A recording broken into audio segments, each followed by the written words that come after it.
Good morning to all. समझ में आएगा कौन सवाल है क्या है? उससे जुड़ी हुई कोई ऐसी चीज जिसको दिखा करके समझाया जा सके या जिसको चार्ट पेपर पर बना के दिखा सको या फिर जिसको आर्ट एंड क्राफ्ट के जरिए से कुछ बना करके दिखा सको, है ना? या फिर उसको किसी एक्टिविटी के द्वारा बच्चों के बीच एक्टिविटी करवा करके बता सको। ये जो भी एक्टिविटी है ये TLM का पार्ट है, टीचिंग लर्निंग मटेरियल है, जो कि टीचिंग लर्निंग जो तुम्हारी है, जो तुम पढ़ा रही हो, जो बच्चा पढ़ रहा है, उसको और आसान बनाएगा ताकि बच्चे को वो बहुत आसानी के साथ समझ में आ सके। इमेज के जरिए जो मेरे बोलने के साइड में लग रहा होगा, दिख रहा होगा पाई, फिर पाई का वैल्यू, फिर पाई का वैल्यू 22/7 ही क्यों, क्वेश्चन मार्क। फिर उसके बाद होगा कि पाई का वैल्यू 22/7 नहीं, फ्रैक्शन में भी है तो कितना, क्यों, और कई दशमलव बिंदु तक, कई बिंदु तक, 5, 6, 10, 20 नहीं, बहुत आगे तक पॉइंट में तोड़ के दिखाया गया इसको। तो ये फ्रैक्शन है, मतलब समूचा नंबर नहीं है। जब 22/7 है ना, तो ऐसा कोई उदाहरण बच्चों को हमको बताना पड़ेगा जो फ्रैक्शन में हो, जो जिसको दिखा सकते हैं। नहीं तो चार्ट पेपर पे हम वो नंबर लिख के जाएंगे, नंबर लाइन लिख के जाएंगे और नंबर लाइन पे दिखाएंगे कि 1 और 2, 2 अंक है, उसके बीच में कितनी सारी संख्याएं हैं। मतलब किसी भी 2 अंक के बीच कितनी संख्या है, अनेक। कैसे दिखाया? क्योंकि 2 हमने पहले ही बोला है संख्या रेखा। रेखा क्या होता है? उसका अंत बिंदु नहीं है, रेखा का अंत बिंदु नहीं है। लेकिन जब बोल रहे हैं कि 2 बिंदुओं के बीच या 2 संख्याओं के बीच, 2 बिंदु या 2 संख्या एक ही बात है। 2 संख्या बोले, मान लो 1 और 2, तो 1 और 2 के बीच कितनी संख्या है? अनेक, अनेकों संख्या है। तो 1 और 2 के बीच जो अनेकों संख्या है, कैसे समूचा होगा? नहीं, 2 तो खुद समूचा है, 3 खुद समूचा है, पूरा इंटेजर है। तो इस दोनों इंटेजर 2 और 3 के बीच अनेक संख्या कैसे आ गई? तो इसका मतलब अनेक संख्या तो है, लेकिन इंटेजर एक ही है 2 और इंटेजर एक ही है 3, तो बीच में कोई इंटेजर नहीं है। तो जब 2 इंटेजर के बीच में कोई तीसरा इंटेजर है ये नहीं है, तो फिर क्या होगा? फ्रैक्शन होगा। अब फ्रैक्शन कितना है? तो अनगिनत है। उसको बच्चों को तोड़ के दिखाएंगे, बोर्ड पर लिख के बताएंगे, या फिर ट्रेस पेपर पर दिखाएंगे, या फिर उसको हम क्या कहते हैं, चार्ट पेपर पर बना के दिखाएंगे। ऐसी चीज उसको दिखा सकते हैं। क्लियर है? तो उसको हम बोलेंगे TL। क्या है? 0.1, 0.1। तो इसको तोड़ते हैं तो क्या हो जाएगा? दशमलव की जगह हटाएंगे तो नीचे में 10 आ जाएगा, तो 1/10 हो गया। और दूसरा संख्या दिया है 0.3, 0.3, तो 0.1 एक संख्या हुआ, 0.3 2 संख्या हो गया, तो दशमलव हटा देंगे, 3/10। तो अब एक संख्या तुम्हारे पास है 3/10, समझ रहे हो? और एक संख्या है 1/10, हुआ ना? 0.1 को तोड़ दिया 1/10, 0.3 को तोड़ दिया तो 3/10, 1/10 और 3/10 के बीच 10 संख्या निकालो। अब कैसे निकालेंगे? निकल जाएगा, बहुत तरीका है। एक तो सीधे सीधे निकाल देंगे, मगर समझे बच्चों को आसान से नहीं आएगा। तो ऐसे संख्याओं को हम आसानी से काहे नहीं बनाए, जो बच्चों को आसानी से समझ में भी आएगा। अलग तरह का सवाल होगा तो तरीका बदल देंगे, अलग तरीके से बना देंगे। तो अगर 0.1 था तो दशमलव को हटा करके नीचे में 1/10 आ गया।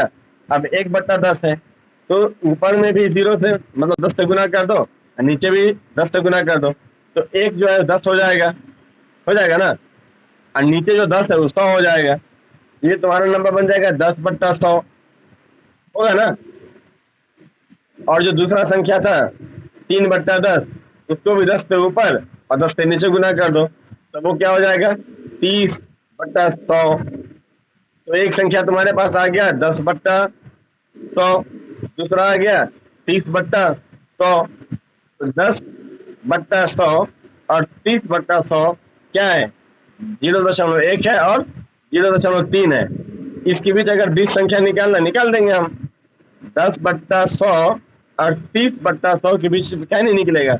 11/100, 12/100, 13/100, 14/100, 15/100, 16/100, 17/100, 18/100, 19/100 से लेकर के 29/100 तक जितनी संख्या निकली ये सब बीच की संख्या हो गई और उन्हीं दोनों संख्या के बीच की हो गई।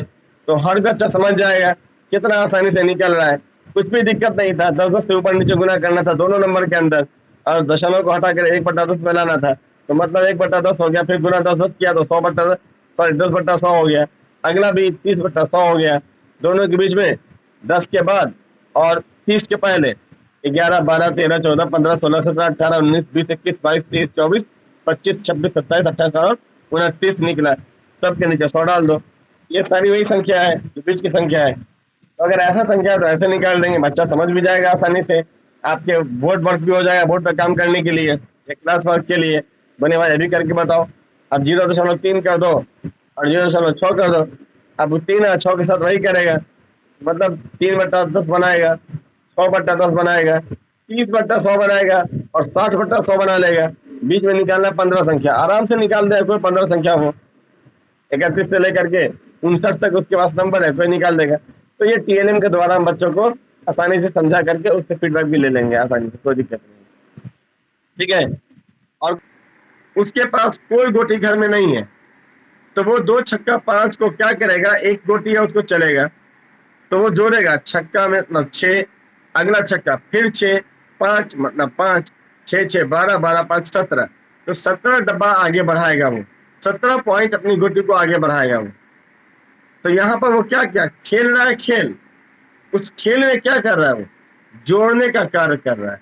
किसको जोड़ रहा है वो, अंकों को जोड़ रहा है।